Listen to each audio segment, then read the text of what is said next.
खुलुमबाय बे समाव बडलेण्ड इंखं टेलिभिजननि स्टुडिअ आं मिथिका नार्जारी दिनै मोनाबिलिनि गाहाय रादाबफोराव दङ। कक्राझाराव इउपिपिएलनि 33 बोसोरारि जथुम्माया जागायबाय। रायजोनि सा 43 पुलिस अफिसारफोरखौ सोलाय-सोल'। आरती टुरी बुथारनाय जाथायखौ लोब्बा लानानै सार्कोल अफिसार आशीर्बाद हाजरिकाखौ एरेस्ट। सनारियाव गोबांथार बिबांनि बेफ्रुग्राजों लोगोसे सासे नागा आइजोखौ हमदों। हारिनि दैदेनगिरिफ्रा खौसेथि जानो हायोब्लासो फरायसाफोरनो समाजाव मोजां थासारि लाबोनानै होफैनो हागोन बुंदों कनिन्द्र बसुमतारी। बिटिआरआव थाबैनो टेट आनजाद खुंगोन बुंदों प्रमद बर'। एसएसबिआ मैनागुरियाव सिभिक एक्शन मावथांखिनि जोहै फरायसाफोरनो बायदि मुवा राननानै होदों। श्रीरामपुराव 1 कौटि रांनि गोजा चन्दन बोखांदों। साब्रैखौ पुलिसआ खादों। हारियारि मोनथाय आरो समाजारि थार बिजिरनायनि थाखाय दुलाराय बर' फरायसा आफादा सुबुं सांग्रांथिनि थाखाय बाइक रेली लादों। बिसायख'थि आय'गआ गुजरातआव 71 कौटि रां आरो हिमाचल प्रदेशआव 50 कौटि रां बोखांदों। दानिया फैदो आबुं रादाबाव।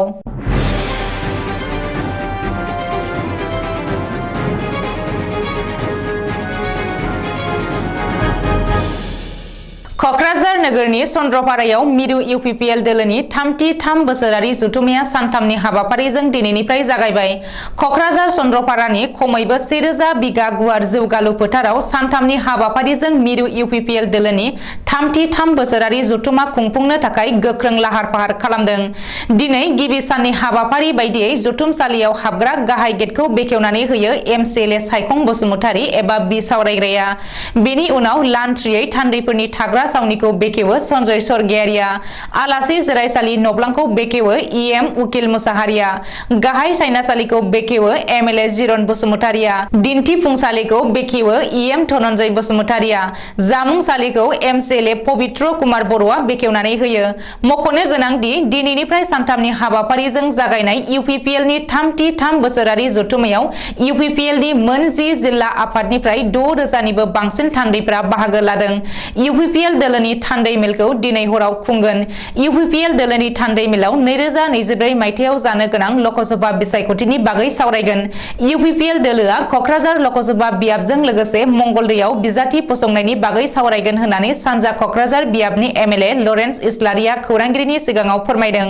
मख'नो गोनांदि थान्दै मेलावनो इउपिपिएल दोलोनि गोदान मावफुं आफाद दानायनि बागै सावरायगोन होननानै लरेन्स इस्लारिया फोरमायदों। बबेखानि इउपिपिएल दोलोनि 33 बोसोरारि जथुम्मानि गेवलां मेलाव गाहाय आलासि महरै गिबि मन्त्रि डक्टर हिमन्त बिश्व शर्माया बाहागो लागोन। जर'खा आलासि महरै बिजेपिनि रायजोआरि आफादगिरि भबेश कलिता, एजिपिनि आफादगिरि अतुल बरा, मित्रजोतनि बाहागो जिएसपिनि दैदेनगिरिफ्रा बाहागो लागोन होननानै मिथिनो हादों। आसाम पुलिसनि गोबांसा अफिसारफोरखौ रायजो सरकारा सोलाय-सोल' खालामबाय। आसाम सरकारनि नखर बिफाना दिनै फोसावथाय होनाय बायदिब्ला सा 43 एपिएस अफिसारफोरखौ रायजोनि गुबुन गुबुन जिल्लायाव सोलाय-सोल' खालामनाय जादों। सरकारनि फोसावथायाव मख'नाय बायदिब्ला अदालगुरिनि एडिशनेल एसपि डक्टर बिद्युत दास बर'खौ हाइलाकान्दिनि एडिशनेल एसपि महरै ट्रेन्सफार खालामबाय। बेबायदिनो तिनिसुकियानि ASP रिपुन्जय काकतिखौ सिआइडिनि ASP एडिशनेल DGP भल्लभ तामुलिखौ हजाइनि ASP एडिशनेल DCP मौसुमी कलिताखौ एडिशनेल DCP police कमिशनारेट Guwahati महरै ट्रेन्सफार खालामनाय जादों। गुबुन फारसे सा 38 एपिएस अफिसारफोरखौ सेनियर एपिएस ग्रेड 2 महरै प्रमोशन खालामनानै रायजोनि गुबुन गुबुन जिल्लायाव आलादा मासियाव ट्रेन्सफार खालामनाय जादों। बेजों लोगोसे सा 43 एपिएस अफिसारफोरनि ट्रेन्सफार आरो पस्टिंआबो जोबोद थाबैनो जागोन होननानैबो नखर बिफाननि फोसावथायाव मख'दों। जोबनायाव सिआइडिआ एरेस्ट खालामबाय सार्कोल अफिसार आशीर्बाद हाजरिकाखौ। सार्कोल अफिसारखौ सिआइडिआ एरेस्ट खालामदों। धुलायाव आरती टुरी जिनाहारि आरो बुथारनाय जाथायखौ लोब्बा लानानै सिआइडिआ दिनै फुङाव सार्कोल अफिसार आशीर्बाद हाजरिकाखौ एरेस्ट खालामदों। गुबुन फारसे बे मोनसे केसावनो जोबथेसालियाव थाहैनांनाय 3 डाक्टारा गावसोरनि जामिननि थाखाय गुवाहाटी गोजौ बिजिरसालियाव आर'जलाइ गथायदों। आशीर्बाद हाजरिकायाबो अग्रिम जामिननि थाखाय आर'जलाइ गथायदोंमोन आरो बेनि सायाव आयदायाव दिनै बिजिरसालिया खोनासंथि होयो। नाथाय बिजिरसालिया खोनासंथि होनायनि सिगांनो आशीर्बाद हाजरिकाखौ एरेस्ट खालामो। ओरैहाय बे केसखौ लोब्बा लानानै CIDआ सिगाङावनो बिजिरसालियाव बेल अबजेक्शन जमा होदों। दिनै फुङाव सराइदेउ जिल्लानि सनारियाव गोबांथार बिबांनि बेफ्रुग्रा बेसाद बोखांनो हादों। बेफ्रुग्रा बेसादजों लोगोसे सासे आइजोखौ पुलिसा हमनो हायो। बेफ्रुग्रा बेसादजों लोगोसे हमजानाय आइजोखौ नागालेन्डनि थागिरि भेरि मिस होननानै सिनायथिनो हादों। सुलुङाव फोरमायथिनाय बायदिब्ला आइजोआ बेफ्रुग्रा बेसादफोरखौ गंसे अट' रिक्साजों स्रोदै लाबोबाय थानाय समावनो पुलिसा आइजो आरो गोबांथार बिबांनि बेफ्रुग्रा बेसादफोरखौ हमनो हायो। रिपर्ट बादिब्ला आइजोजों लोगोसे अट' रिक्सा ड्राइभारखौबो पुलिसा सोंनाय फिननायनि थाखाय जिम्मायाव लादों। मख'नो गोनांदि बे जाथायनि सायाव पुलिसनि नायबिजिरनाया सोलिगासिनो दङ। बबेखानि अट' ड्राइभारखौ आदम ट'टि होननानै सिनायथिनो हादों। दुलाराय बर' फरायसा आफाद आरो बाक्सा जिल्ला एबसुनि बानजायनायाव हारियारि मोनथाय आरो समाजारि थार बिजिरनायनि थाखाय सुबुं सांग्रांथिनि बाइक रेलिखौ दिनै सानथामनि हाबाफारिजों बाक्सा जिल्ला सामथाइबारिनि अन्थाइबारि गेलेग्रा फोथारनिफ्राय जागायबाय। थिखानाय हाबाफारि बायदियै भारा बाजाराव जानाय सावराय मेलाव गाहाय बुंथिगिरि महरै बाहागो लायो एबसुनि गाहाय नेहाथारि कनिन्द्र बसुमतारिया। कनिन्द्र बसुमतारिया गाहाय बुंथिगिरि महरै बाहागो लानानै गुबुना एबसुखौ जेखि मुं सुवा मानो नाथाय एबसुआ जोनोमनि उननिफ्रायनो बर' हारिनि सिनायथि, थामोनथा आरो रैखाथिनि थाखाय खामानि मावबोनायजों लोगोसे हारिनि खौसेथिनि थाखाय खामानि मावबोगासिनो दं होननानै बुंथियो।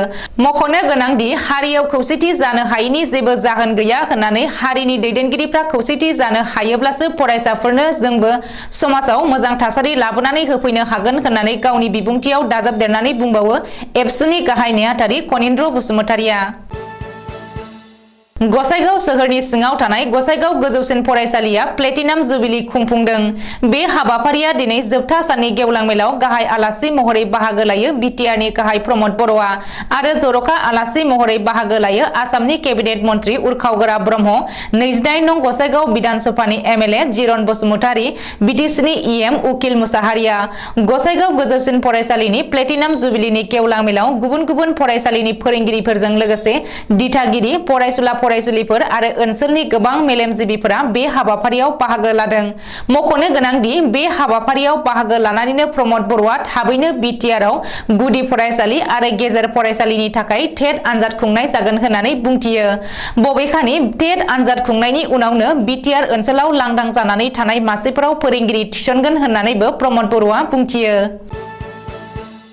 बाक्सा जिल्लानि सिङाव थानाय 24 नं battalion SSB हाउली बिअपिनि Mainaguri एसएसबिनि बादायाव Guwahati frontier गाहाय मावख'नि इन्सपेक्टर जेनेरेल सन्जीब शर्माजों लोगोसे 24 नं बिएनएसएसबिनि कामान्डेन्ट अभिषेक आनन्दनि बाहागो लानायाव एसएसबि पाइकिफोरनि गेजेराव फायारिं बुकलेट बेखेवनायजों लोगोसे गोदानै गुबुन गुबुन मासियाव गोजौ थाखोआव दावखोलांनाय 24 नं बिएनबिअपिनि मैनागुरि बादायाव जयेन जाफैनाय पाइकिफोरजों बोथिसे फुंनि ब्रेकफास्ट जानाय हाबाफारि लायो। बेजों लोगोसेनो 24 नं बिएन हाउली एसएसबि रैखाथि बादानि सिङाव थानाय मधुपुर मैनागुरि गुदि फरायसालि आरो डन बस्क' दुमनि फरायसालिनि फरायसाफोरनो सिभिक एक्सन मावफारिनि जोहै बायदि मुवा जेरै टावेल, खोलोम, डेटल, साबोन, सेनेटारि सेपकिन, जानाय बिस्कुट बायदिफोरखौबो राननानै होनाय जायो। बे हाबाफारियाव गुवाहाटी फ्रन्टियार एसएसबिनि इन्सपेक्टर जेनेरेल सन्जीब शर्मा, 24 बिएनएसएसबि हाउली बादानि कामान्डेन्ट अभिषेक आनन्दजों लोगोसे सा 19 जन एसएसबिनि फाइकि आरो सा 200 फरायसा फरायसुलिफोराबो बाहागो लानायखौ नुनो मोनो।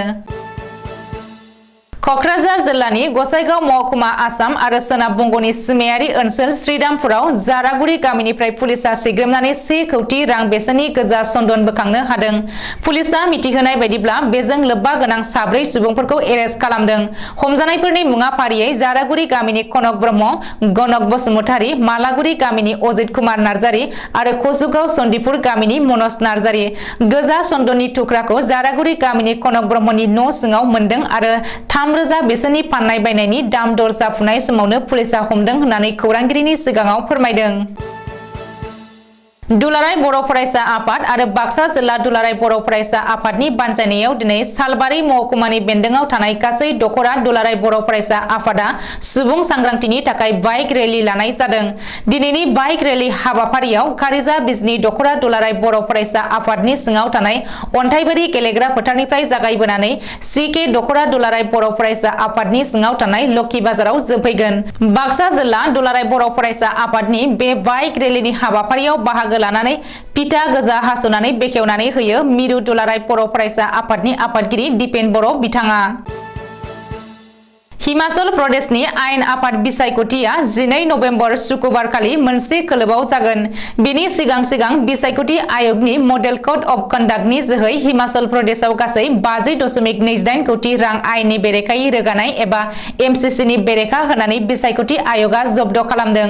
बेनि अनगायैबो गुजरातआवबो एमसिसिनि बेरेखायै रोगानाय रांखौ बिसायख'थि आय'गआ गासै 71.88 कौटि रां जब्द खालामनो हादों। मख'नो गोनांदि फैगौ 1 आरो 5 दिसेम्बराव गासै मोननै खोलोबआव गुजरात आयेन आफादनि बिसायख'थिया जागोन आरो 8 दिसेम्बर खालि हिमाचल प्रदेश आरो गुजरात मोननैबो रायजोआव फिथाइखौ फोसावनाय जागोन। दिनै मोनाबिलिनि रादाबा एसेनोसै। गोजोन्थों।